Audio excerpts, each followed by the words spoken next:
This is a podcast from the Daughters to Online Radio Company. There are some terms and conditions regarding its use. Probably. We hope you enjoy it, and if you do, maybe you would enjoy other podcasts. Oh, no, Christmas, need sleigh bells on the theme. Find the sleigh bell sound effect. So, it's around here somewhere. Definitely around here somewhere. Definitely. Welcome to the Daughters to Online Radio Company.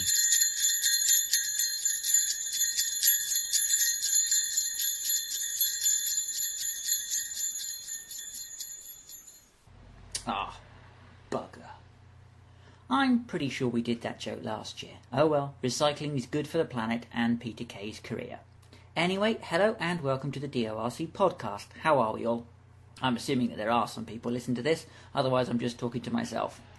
The website tells us people are listening, but I'm not really sure. On that subject, hello to you if you are from Tokyo in Japan and listening to this podcast. Konnichiwa. I think what is going to happen vis-a-vis this audio dirge and the Christmas period is that we have this podcast and the one next week. And after that, a short break until the new year. We could do the best of the year review show joke again, but I think we've done it for 2 years in a row, and I think that might be pushing your patience a little bit much. So, what do we have for you this week? Well, it's more like what we don't have for you. There are a couple of things that I wanted to put out, but were deemed inappropriate for the podcast. Okay for the station, because we have a broadcast range of about 4 feet, so very few people will have actually heard them, but not so for something that is available worldwide. We were going to put out a hilarious section from our breakfast show where we prank called an Australian radio station and pretended to be a nurse working at a private London hospital, but the producers thought better of it, and those upstairs got involved in a second thing that I wanted to use as well.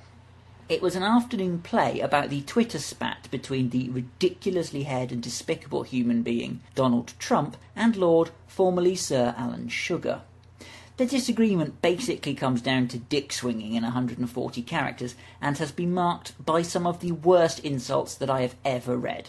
I don't mean worst insults like your mother cooks socks in hell, that sort, or is that really your hair because it looks fucking stupid. No, I mean lame, barely rude insults. You smell of poopy, no you do, you're rubbish, no you're rubbish. Pathetic. These are both wealthy men, they can afford writers. Anyway, I was going to put that play on the podcast, but because the play was written by Russell T Davies, Donald and Lord Sugar get it over with and fuck at the end. Our lawyers felt that Mr. Trump might be a little unhappy about it and sue us, as is his wont. That, or blame President Obama. What do we have for you? Well, I know that you are busy as we are busy, so it is only a short podcast today because we are busy. Did I mention that we are busy? So it is something from the archive because we are busy. This might not have gone out on here before, but it is a bit old. It's from one of our Thought for the Day type pieces, but with all of the silly trying to relate it to God stuff taken out, as the new census results show that God isn't very popular down here in the southwest. The most godless area of England, I think you will find. Well done us. So with that in mind, even though that's not relevant to the section at all, here is in my humble opinion. You've all had it happen to you. You're stood at your workstation or wherever you earn your crust, and a colleague wanders in, hugging a hot Lemsip, or own brand nasty lemon/paracetamol drink, and starts complaining about how bad they feel and how they've struggled in, although they could die at any moment. There are social norms to be gone through at this point, and I aim to go through them with you. As your co-worker begins to remove their coat, there are 2 courses of action open to you. Option 1, help them off with their coat and encourage them to sit down. After all, they're not well. This is the incorrect thing to do. You must use option 2. Option 2 is to tie them back into their coat and start, gently but firmly, moving them towards the door. There is nothing worse than working with someone who has a cold.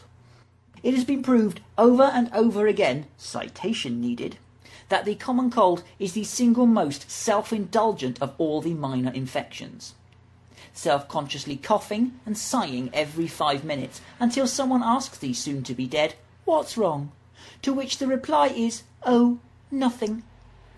The correct response from the asker of the initial inquiry is, and I've checked the Times Book of Modern Manners here, well, shut the fuck up then. But in a nice, supportive way. If you are the person who has the cold and thinks that going into work is an act of martyrdom on a level with Martin Luther King, it isn't. It just makes you annoying. But my boss will give me a hard time if I don't go in is often given as a reason for turning up by those who think inflicting their snot on others is acceptable. I can assure you that your workmates will give you a far harder time if you do, especially if you infect them. There are many studies, look them up, that tell us the amount of money sickness costs British business every year. My favourite studies are the ones that show that nurses have a particularly high average level of sickness. Of course they do, they are exposed to very infectious things every day. Some of them will stick. And think about it, would you want a nurse coughing and spluttering over you if you were a sickly person? No, you wouldn't. But no one ever does a study into how many work days and therefore money are lost because idiots have come into work with a cold and spread it around. There you go, University of Pointless Studies. That also gets us into a paper. You can have that idea for free. Now get into a PR company office or an estate agent's and start counting the number of snotty tissues left lying about. Did you know there are 7 million cold viruses in 1 milliliter of infected snot? Think about that when you cough on someone on the bus or someone coughs on you, although that is not a legally strong defence if you punch the cougher straight in their sickness-spreading face. To summarise, if you have an infectious disease, stay the fuck at home, watch some daytime TV, mope around your home, and leave us healthy people alone. Oh, and get well soon. The Daughters to Online Radio Company is written by Martin Norris, produced by Martin Norris, and recorded in the front room of a house owned by Martin Norris. Please do feel free to give us a good review on iTunes, or Twitter and Facebook your friends to tell them about us. Thank you.